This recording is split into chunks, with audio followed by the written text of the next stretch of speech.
Hello student, easy way to learning join energy में आप लोगों का स्वागत है। और आज मैं आप लोगों को पढ़ाने आई हूँ संस्कृत दिदर्शिका से चैप्टर पंचशील सिद्धांता। और स्टूडेंट, ये मोस्ट इम्पॉर्टेंट चैप्टर है क्योंकि इसमें से एक ना एक गद्यांश आप लोगों का आता ही है जो कि संस्कृत में आता है और आपको हिंदी में अनुवाद करना पड़ता है। तो मैं आप लोगों को सारे गद्यांशों की हिंदी में बहुत ही सरल रूप से अनुवाद बता रही हूँ, तो आप लोग मेरी हर वीडियो को देखिएगा।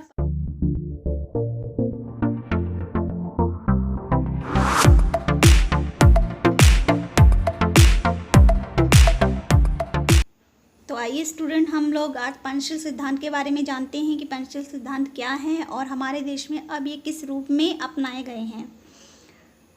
पंचशीलमती शिष्टाचार विषय क्या सिद्धांत, यानी कि पंचशील सिद्धांत जो है वो शिष्टाचार के विषय के रूप में अवतरित है या विषय के रूप में जाने जाते हैं। महात्मा गौतम बुद्ध एतान पंचामी सिद्धांता, यानी कि महात्मा गौतम बुद्ध ने ये 5 सिद्धांत पंचशीलमिति नामना पंचशील सिद्धांत के नाम से स्वशिष्य अपने शिष्य साशिशम को बताए थे। जैसे कि मैं आप लोगों को सरल हिंदी में बता दे रही हूँ कि महात्मा गौतम बुद्ध ने पंचशील नामक इन 5 सिद्धांतों को अपने शिष्य को उपदेश दिया था। अतएव शब्द अधुनापि तथैव स्वीकृत, अतः यानी कि अतः मतलब होता है इसलिए यह शब्द आज भी उसी रूप में, यानी कि आज भी इसी रूप में स्वीकार किए गए हैं। जो ये 5 सिद्धांत हैं वो आज भी इसी रूप में स्वीकार किए गए हैं। इमे सिद्धांता क्रमेण एवं संति, यानी कि इस तरह, यानी कि ये जो सिद्धांत हैं क्रमशः इस प्रकार है जैसा कि लिखा गया। अहिंसा सत्यम मतलब सत्य, अस्त्यम अस्त्यम का मतलब है चोरी ना करना, अप्रमाद का मतलब है प्रमाद ना करना, यानी कि ज़्यादा से ज़्यादा व्यसन ना करना, और ब्रह्मचार्य इति, ब्रह्मचार्य मतलब ब्रह्मचार्य से रहना। तो ये हैं 5 सिद्धांत: अहिंसा, सत्य, चोरी ना करना, प्रमाद ना करना और ब्रह्मचार्य से रहना। फिर आगे हैं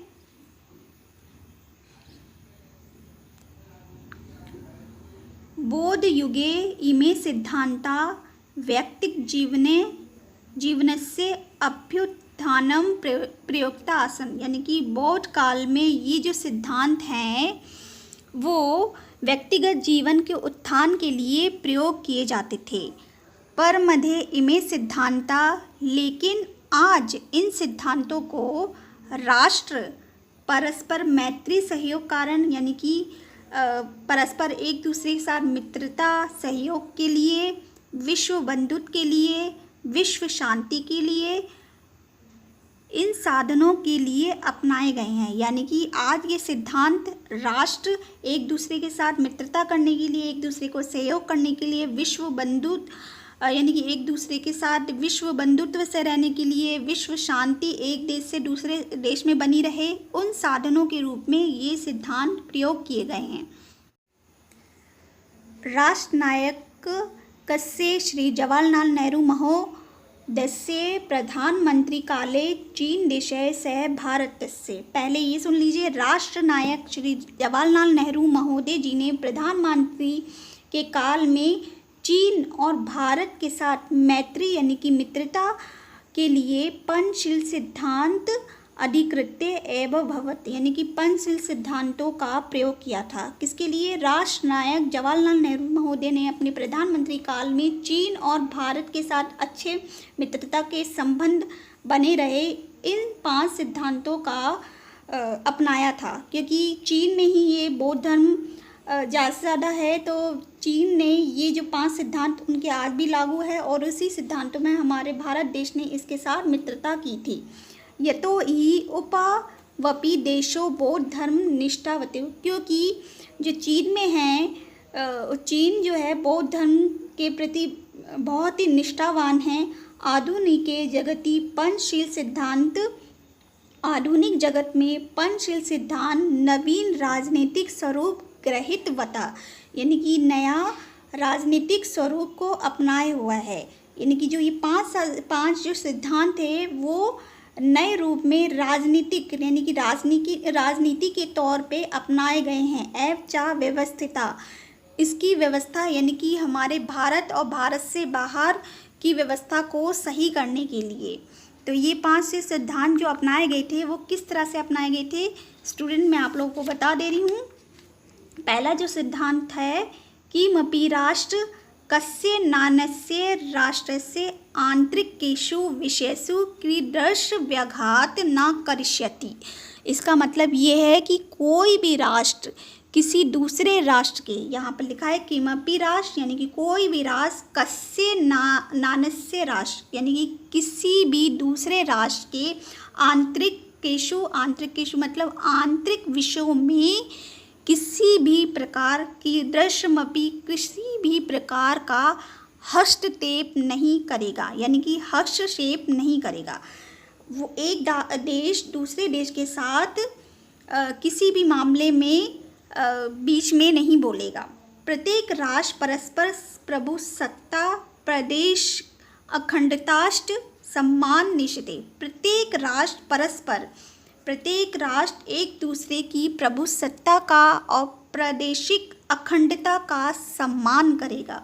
फिर है प्रत्येक राष्ट्र परस्पर समानता व्यवहार हरिष्यति, यानी कि प्रत्येक राष्ट्र दूसरे राष्ट्र के साथ समानता का व्यवहार करेगा। आप लोगों को समझ में आ रहा है, मैं बहुत ही इजी लैंग्वेज में समझा रही हूँ। किमपि राष्ट्र परेण न कृष्यस्ते, यानी कि कोई भी राष्ट्र, किमपि का मतलब है कोई भी राष्ट्र दूसरे राष्ट्र के साथ आक्रांत यानी कि आक्रामक व्यवहार नहीं करेगा। सर्वाण्यपि राष्ट्राणि मिथा स्वा प्रभुसत्ता शांत्यै रक्षते, यानी कि सभी राष्ट्र अपनी प्रभुसत्ता की शांतिपूर्वक रक्षा करेंगे। सर्वाण्यपि का मतलब है सभी राष्ट्र अपनी प्रभु यानी कि अपनी प्रभुसत्ता का शांतिपूर्वक रक्षा करेंगे। तो विश्वस्य यानी राष्ट्राणि शांतिमिच्छति तानि इमान नियम अंगीकृत्य परस्पर परराष्ट्रे सौहार्द स्वामित्री भाव दृढ़ीकुर्वन्ति। इसका मतलब है विश्व के जो भी राष्ट्र शांति की इच्छा करते हैं वे इन नियमों को अंगीकार यानी कि स्वीकार करके दूसरे राष्ट्रों के साथ अपनी मैत्री भाव को दृढ़ करते हैं। यहाँ पर लिखा है विश्वसी यानी राष्ट्रपति, विश्व के कोई भी राष्ट्र शांति मिच्छति यानी कि शांति की इच्छा करते, तानी ईमान, तानी ये जो नियम हैं अंगीकृत यानी कि स्वीकार करेंगे, एक दूसरे के साथ अच्छे से रहेंगे, स्वामित्री भाव यानी कि मित्रता के साथ भाव रखेंगे, को दृढ़ करेंगे, यानी कि ये सारे राष्ट्र अगर अच्छे से रहना चाहते हैं एक दूसरे के साथ तो ये सारे जो पंचशील सिद्धांत थे उनको अपनाएंगे।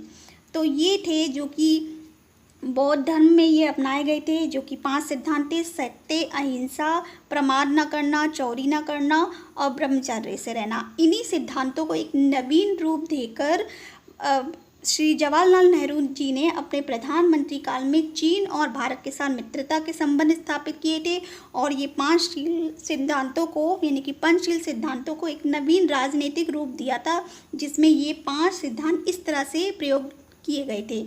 तो आज भी ये 5 सिद्धांतों का प्रयोग किया जाता है राजनीतिक गतिविधियों में। सो स्टूडेंट, मैंने आप लोगों को पंचशील सिद्धांत बहुत ही इजी लैंग्वेज में समझा दिया है और आप लोग अच्छे से इस लेसन को कर लीजिए कि जो नीचे वाला है ये 5 सिद्धांत ये इम्पॉर्टेंट है, इसकी हिंदी करने को आप लोगों को आ सकती है। तो आप लोग इसे ध्यान से देख के जाइएगा और मैं लास्ट में यानी एग्ज़ाम से पहले ऐसे मोटिवेशनल वीडियोस आप लोगों के लिए बनाऊंगी जो कि एग्ज़ाम कॉपी कैसे लिखनी है, आप लोगों को किस तरह से कौन कौन से चैप्टर को सबसे ज़्यादा फोकस करना है, मैं आप लोगों को सब कुछ बताऊँगी। सो स्टूडेंट, जुड़े रहिए मेरे चैनल के साथ। Easy way to learning join and achieve. आप लोगों को कभी भी मेरे चैनल को सर्च करना हो तो जॉइन एंड अचीव करके लिख सकते हैं, मेरा चैनल आपको सबसे ऊपर शो होगा। और कोई भी डाउट्स, कोई भी बात आप लोगों के मन में हो तो आप लोग मुझे कमेंट कर सकते हैं, मैं हमेशा आप लोगों के कमेंट का रिप्लाई करूँगी।